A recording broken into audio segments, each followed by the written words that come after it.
त्यामुळे दिलेल्या प्रेझेंटेशनमध्ये पहिल्या स्लाइडमध्ये हार्ट शेप इन्सर्ट करा. इथं जायचं इन्सर्टमध्ये, इथं शेप्सवर जायचं आणि इथं हार्ट शेप्स म्हणलं इथं आहे, याला क्लिक करायचं आणि ड्रॉ करायचं आणि याला सबमिट करायचं. नंतर ओके करायचं. नंतर पुढचा बघा, हे काय दिलेल्या प्रेझेंटेशनमध्ये पहिल्या स्लाइडमध्ये डोनट 3D ऑब्जेक्ट इन्सर्ट करा.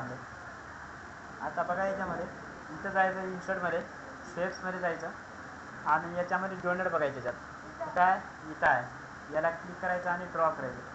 इथं फॉर्मॅटमध्ये जायचं, इथं सेफ इफेक्टवर जायचं, इथं आउटलाईनच्या खाली आणि याच्यामधून 3D रोटेशन घ्यायचं आणि याच्यातलं कोणतंही एक रोटेशन घ्यायचं आणि याला सबमिट करायचं.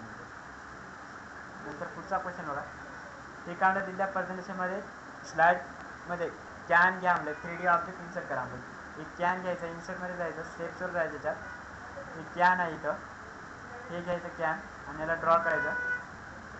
इथं फॉर्मॅटवर जायचं,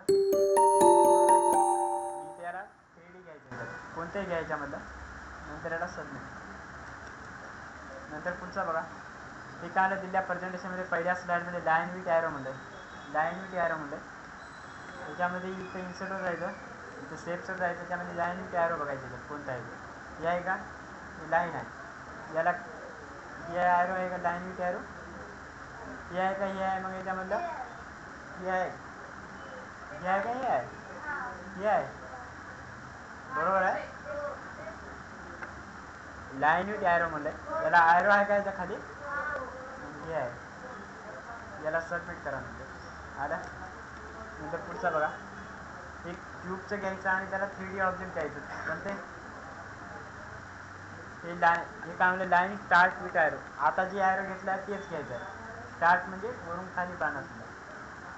नंतर पुढचं बघा, दिलेल्या प्रेझेंटेशनमधील दुसऱ्या स्लाइडवरील सर्व इमेज डिलीट करा. हे जे इमेज आहेत दुसऱ्या स्लाइडवर सर्व इमेज डिलीट करायचे आहेत. 4 इमेज जे आहेत, या पहिल्या स्लाइड इमेजला क्लिक करायचं, कंट्रोल करायचं, दुसऱ्या स्लाइड इमेजला क्लिक करायचं आणि असंच त्या 4 इमेजला सिलेक्ट करायचं कंट्रोल करून.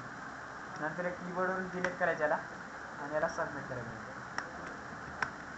नंतर पुढचा बघा, हे काय दिलेल्या प्रेझेंटेशनमध्ये फुटर टेक्स्टमध्ये कंपनी प्रोफाईल असं सरळ स्लाइडला अप्लाय करायचं आहे. फुटर समजे, इथं जायचं स्टार्टवर, इन्सर्टवर जायचं, हेडर फुटरला क्लिक करायचं, इथं स्लाइड नंबर आणि फुटरला क्लिक करायचं, त्याच्यामध्ये टाकायचं कंपनी प्रोफाईल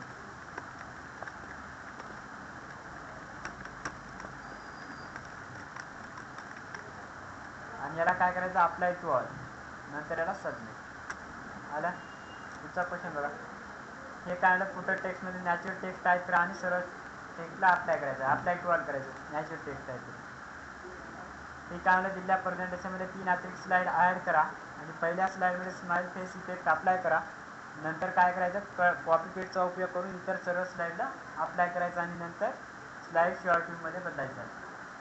इथं सर्वात सुरूला काय करायचं, त्याला 3 अतिरिक्त स्लाइड म्हणलं. न्यू स्लाइडवर 3 वेळेस क्लिक करायचं, 4 येतात. पहिल्या स्लाइडला क्लिक करायचं, इन्सर्टवर जायचं, शेप्सवर जायचं आणि स्माइल शेप्स घ्यायची, याला ड्रॉ करायचं आणि याला कॉपी करायचं. तो होमवर यायचं, याला कॉपी करायचं आणि इथं प्रत्येक स्लाइडला काय करायचं, इथं पेस्ट करायचं. पेस्ट केल्याच्यानंतर इथं व्ह्यूमध्ये जायचं, स्लाइड शॉर्ट व्ह्यूमध्ये दाखवा म्हणजे इथं स्लाइड शॉर्ट व्ह्यू, याला क्लिक करायचं आणि सबमिट. नंतर पुढचा क्वेश्चन बघा, दिलेल्या प्रेझेंटेशनमध्ये 2 अतिरिक्त स्लाइड ॲड करा आणि दुसऱ्या स्लाइडमध्ये अप ॲरो इन्सर्ट करा. इथं 2 अतिरिक्त स्लाइड ॲड करा. न्यू स्लाइडवर जायचं, 2 वेळेस क्लिक करायचं, 3 येतात आणि इथं दुसऱ्या स्लाइडला क्लिक करायचं, इन्सर्टवर जायचं, शेप्सवर जायचं आणि कोणतं म्हणलं, अप ॲरो म्हणलं. याच्यामध्ये अप ॲरो कोणताही आहे का बघा, याला क्लिक करायचं आणि ड्रॉ करायचं, पुन्हा याला सबमिट. नंतर पुढचा क्वेश्चन बघा, हे काय दिलेल्या प्रेझेंटेशनमध्ये फुटर टेक्स्टमध्ये अजंता टेक्स्ट टाईप करा आणि इतर सर्व स्लाइडला अप्लाय करा. जमते. दिलेल्या प्रेझेंटेशनमध्ये फाईल आणि रिप्लेस ऑप्शनचा उपयोग करून ॲडव्हर्टाइजमेंटला काय करायचं आहे, डिक्लेरेशनमध्ये रिप्लेस करायचं. जमते,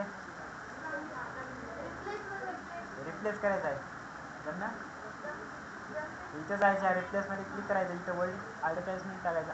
अनाऊन्समेंट आहे का, अनाऊन्समेंट आहे इथं टाकायचं आणि इथं डिक्लेर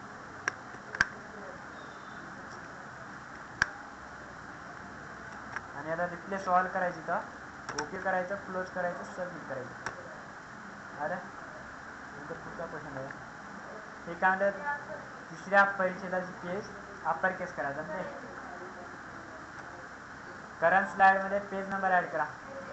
जमते. करंट स्लाइडमध्ये डेट फिक्स करा. डेटला क्लिक करायचं, फिक्स करायचा.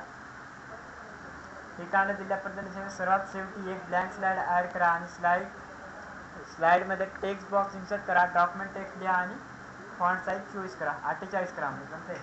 हे तर सोपंच आहे. दिल्या प्रेझेंटेशनमध्ये सर्वात शेवटी एक ब्लँक स्लाइड घ्यायचा आणि दुसऱ्या स्लाइडला क्लिक करून टेक्स्ट बॉक्स इन्सर्ट करून फीचर टेक्स्ट लिहायचं. जमते. हे काय म्हणलं, दिल्या प्रेझेंटेशनमध्ये clock from clockwise transaction apply करा. आता हे थोडंसं वेगळं आहे. इथं जायचं ट्रान्झॅक्शनमध्ये, इथं जायचं, याच्यामध्ये क्लॉक घ्यायचं. याच्यात इथं दिसायला का क्लॉक, इथं याला क्लिक करायचं आणि इथं इफेक्ट ऑप्शनवर जायचं, क्लॉक वाईज घ्यायचं. याच्यात याला क्लिक करायचं आणि सबमिट. पुढचा बघा, दिल्या प्रेझेंटेशनमध्ये सर्व स्लाइडमध्ये पुश ट्रान्झॅक्शन अप्लाय करा आणि फ्रॉम टॉप करा. जमते. याच्यामध्ये पुश ट्रान्झॅक्शन घ्यायची. इथं सर्व स्लाइडला आपल्याला दुसऱ्या स्लाइडला क्लिक करायचं, कंट्रोल ए करायचं किंवा इथून सिलेक्ट ऑल करू शकता. इथून जमते. इथं जायचं, ट्रान्झॅक्शन पुश घ्यायचं याच्यामध्ये आणि याला फ्रॉम टॉप करायचा. इथं काय करायचं, इफेक्ट ऑप्शनमध्ये फ्रॉम टॉप घ्यायचं याच्यात आणि पुन्हा याला सबमिट.